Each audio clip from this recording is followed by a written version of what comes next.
ဒီပုံမြင်လေးကိုနားထောင်နေကြတဲ့တသားမမီလီတို့ထဲမှာသူမြန်းပြောသမျှကိုဟုတ်သည်ဖြစ်စေမဟုတ်သည်ဖြစ်စေအယုံလွယ်တက်တဲ့ကလေးလေးတွေပါလားပါတယ်ဆိုရင်တော့ဒီပုံမြင်လေးကိုနားထောင်သွားဖို့မမေ့နဲ့အောင်တော့သူမြန်းပြောစကားတွေကိုမှန်သည်ဖြစ်စေမှားသည်ဖြစ်စေအယုံလွယ်ပြီးတော့ဒုက္ခရောက်သွားတဲ့ဖူးဖူးလေးရဲ့အကြောင်းကိုဦးကောင်းကရုပ်ပြကတွန်းလေးတစ်ပွဲပုံမြင်လေးကိုတင်ဆက်ပေးသွားမှာပဲဖြစ်ပါတယ်ပုံမြင်လေးရဲ့နာမည်ကအယုံလွယ်သူလေးမဖြစ်စေဘူးတဲ့ဖူးဖူးလေးဟာချစ်စရာကောင်းပြီးကျင်နာတတ်တဲ့ကောင်မလေးဖြစ်တယ်လို့တခုခုဆိုရင်လေကိုယ်ပိုင်အတွင်းနဲ့တေချာမစင်းစားတော့ပဲတငယ်ချင်းတွေပြောစကားတိုင်းကိုလွယ်လွယ်နဲ့ယုံတတ်တဲ့သူလေးပေါ့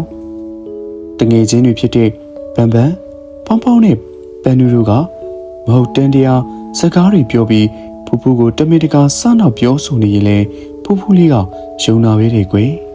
ငါစီမှာအရင်လာတဲ့ရှင်လေးလောက်ထားတဲ့ကောင်ဝင်ကြီးရှိတယ်သိလားဟုတ်လားအရင်လာမှာပဲနော်ငါမှလည်းမိုးပြန်လို့ရပြီးအရင်မြင်တဲ့စိတ်ထိန်လေးရှိတယ်ဟဲငါလည်းလူချင်လိုက်တာမိမိကိုပူဇော်အောင်မဖြစ်နိုင်တဲ့အရာတွေကိုသူမြန်ပြောတိုင်းအမြဲယုံပြီးကြီးကြပူဇော်တတ်တဲ့ဖူးဖူးလေးဟာအိမ်မှာလည်းအမြဲစုခံရတဲ့တငယ်ချင်းတွေကလည်းအယုံလွယ်တဲ့ဖူးဖူးလေးကိုနောက်ကွယ်မှာအမြဲလောင်ပြောင်ကြပြီးအချိန်ရတာနဲ့ဖူးဖူးလေးကိုပဲစားနာဖို့ချောင်းနေကြတာပေါ့ကွယ်ဖူးဖူးကငါတို့ဘာပြောပြောယုံတာပဲဟာသူ့ကိုစားရတာအရင်ပြောကြကောင်းတယ်နော်တနေ့ကျောင်းမူစားစင်းချိန်မှာလေပန်ပန်ဖောင်းဖောင်းနဲ့ပန်နူတို့ဟာဖူးဖူးကိုစားနာဖို့အတွက်ကြံစီပြီးတော့တူတူပုံနဲ့ကစားကြရအောင်ဆိုပြီးခေါ်လိုက်ကြတဲ့ဖူးဖူးဒီဒီမှာပုံနေငါတို့ကတခြားနေရာမှာသွားပုံလိုက်မယ်ပပန်ရှာမတွေ့ချင်းငါတို့လုံးဝထွက်မလာချင်းနော်โอเคတဲ့နဲ့တောင်းဖူးဖူးလေးကိုစားနောက်ခြင်းနဲ့ဖောင်းဖောင်းတို့တို့ရောင်ဟာကျောင်းဝင်းတောင်းကတက်ပင်ကြီးတစ်ပင်နောက်မှာဖူးဖူးကိုပုံခိုင်းခဲ့ပြီးသူတို့ကတော့အချင်းချင်းလက်တို့ကကျောင်းကန်းလေးကိုပြင်ဝင်သွားကြတဲ့ကွယ်ဖူးဖူးတော့ငါတို့စကားကိုယုံပြီးထွက်လာမှာမဟုတ်ဘူးဟီးဖူးဖူးလေးကတော့ဖောင်းဖောင်းနဲ့ပန်းနူစကားကိုယုံပြီးကျောင်းတက်ခေါင်းလောင်းထူတာတောင်တက်ပင်ကြီးနောက်ကနေထွက်မလာပဲသူတငယ်ချင်းပန်ပန်လာရှာတာကိုစောင့်နေခဲ့တဲ့အတော်ကြာတဲ့အထိဘယ်သူမှလာမရှာကြတော့မှဖူးဖူးလေးအခင်းလေးကိုအပြေးပြန်လာခဲ့တော့တာပေါ့ကွယ်အတန်းလေးရောက်တော့ဆရာမကစာသင်နေပြီမို့အတန်းဝင်တာနောက်ကျတဲ့ဖူးဖူးတယောက်စာသင်ခန်းတော့မှမတ်တက်ရက်နေဆိုပြီးတန်ပြီးခံရတော့တာပေါ့ကွယ်ဖူးဖူးကတန်ပြီးခံရလို့ရှက်နေချိန်မှာသူ့တငယ်ချင်းတွေကတော့သူကိုကြည့်ပြီးကြည့်ရနေကြတဲ့ဖူးဖူးလေးဟာတငယ်ချင်းတွေရဲ့အယုံသွန်းစားတော့တာကိုယုံကြည်ပြီးသူမြန်ခိုင်းတဲ့အတိုင်းလုပ်တတ်လို့အမြဲဒုက္ခရောက်ရလဲစိတ်ထားကောင်းလို့သူလေးမို့အမတ်မထားဘူးလေကွယ်ပပမီတို့ကဖူးဖူးလေးကိုအယုံမလွယ်ဘူးအကြောင်းအရာတစ်ခုကိုအရင်စဉ်းစားပြီးမှယုံကြည်ဖို့စုံမပေးမယ်လေဖူးဖူးလေးကသူ့တစ်ပါးပေါ်စိတ်နေပြီးယုံကြည်တက်လွန်းနေတော့ဖူးဖူးရဲ့ဖေဖေနဲ့မမေလည်းစိတ်ညစ်နေရတော့တာပေါ့ကွယ်တရက်မှလည်းဖူးဖူးတို့တငယ်ချင်းတွေအတူတူကစားနေရင်ဘန်ဘန်ကဖူးဖူးရေကျောင်းတော်ဘက်ကတိုက်ပြကြီးရဲ့ရေရောက်ခန်းထဲမှာတူးဆန်းနေကစားစရာတွေအပြည့်ပဲတဲ့ဘေးကအကိုကြီးငါစီလာလေတော့ကတူတူလေးပြောပြသွားတာမနေ့ပြန်ငါတို့၃ယောက်ကအဲ့ဒီကိုတွားကြည့်မလို့နေရောလိုက်မလားထို့ကဲ့သို့ဖူးဖူးလေးကိုတငယ်ချင်းတွေကမေးလိုက်တဲ့သူမြန်းပါပြောပြောမျက်စိမဲ့ယုံကြည်တတ်တဲ့ဖူးဖူးလေးကလိုက်မှာပေါ့ဟာဆိုပြီးပြန်ပြောလိုက်တာပေါ့ကွယ်နေ့နေ့ညနေ၄နာရီတိုက်ပြကြီးရှိမှငါတို့တွေ့ကြမယ်နော်နောက်တနေ့ဖူးဖူးလေးရောက်သွားတဲ့အချိန်မှာတော့ပပန်တို့၃ယောက်ဟာချစ်စရာအယုံလေးတယောက်စီဂိုင်ထားပြီးတော့တိုက်ပြကြီးရဲ့ရှေ့မှာရက်နေကြတဲ့နေမလို့နောက်ကျနေရလေငါတို့ကဒီမှာအယုတ်တွေယူပြီးပြန်အောင်ပြန်ကြတော့မလို့ထို့ကဲ့သို့ဗမန်ကပြောလိုက်တဲ့တငယ်ချင်းတွေရဲ့အယုတ်ကိုမြင်သွားတဲ့ပူပူလေးဟာအယုတ်လိုချင်စောနဲ့တိုက်ပြကြီးတွေကိုမကြောက်မလန့်ပြေးဝင်သွားတော့တာပေါ့ကွယ်ပပန်တို့၃ယောက်ဟာပူပူဝင်သွားတာနဲ့တယောက်ကိုတယောက်မျက်စာပြစ်ကပြုံးစီစီနဲ့ပြင်လာခဲ့ကြတော့တဲ့တကယ်တော့သူတို့လက်ထဲကအယုတ်တွေဟာပူပူကိုယုံအောင်စားဖို့အိမ်ကနေ သူတို့ဘာသာယူလာတဲ့အယုတ်ကလေးတွေပေါ့ကွယ် ငါလည်းသွားယူရမယ်လေငါ့ကိုခဏဆောင်အောင် တိုက်ပြက်ကြီးရောက်တဲ့အခါဖူဖူဟာဟိုဒီလိုက်ကြည့်ရင်အောက်ကိုစင်းတဲ့လေကားတစ်ခုကိုတွေ့သွားတော့တဲ့ဖူဖူဟာအယုတ်တွေကိုတွေ့လို့စောနဲ့ဝမ်းသာအားရလှေကားအတိုင်းအောက်ကိုအပြေးဆင်းသွားတာပေါ့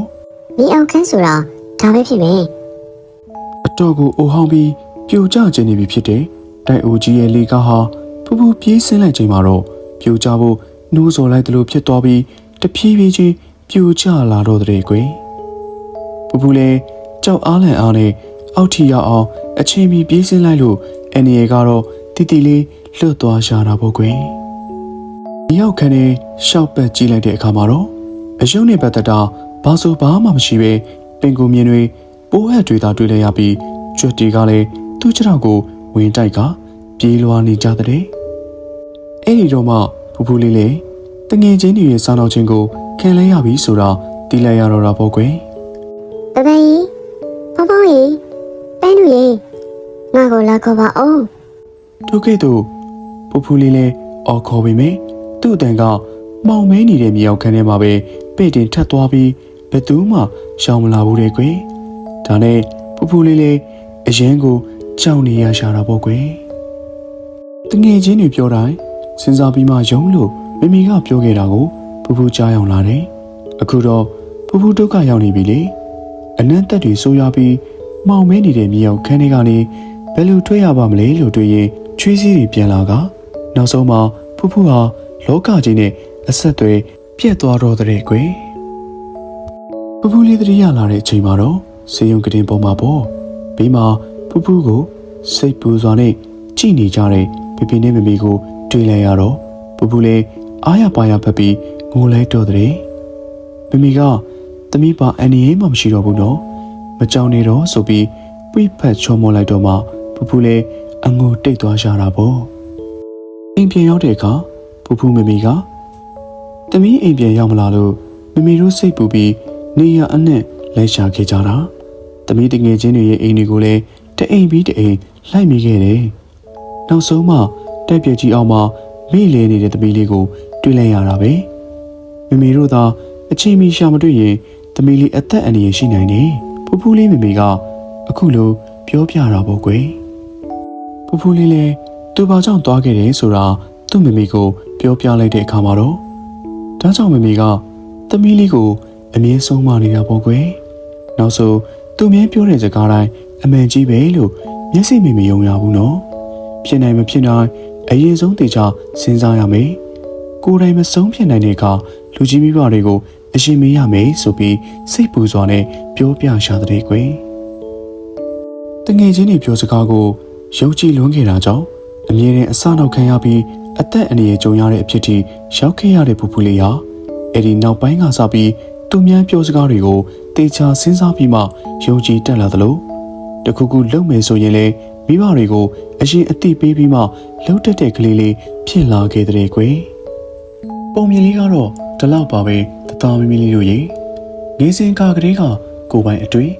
ကိုပိုင်ဆုံးဖြတ်ချက်ကိုမှန်ကန်စွာချတက်စေဖို့ပြပြမေမေဆရာဆရာမ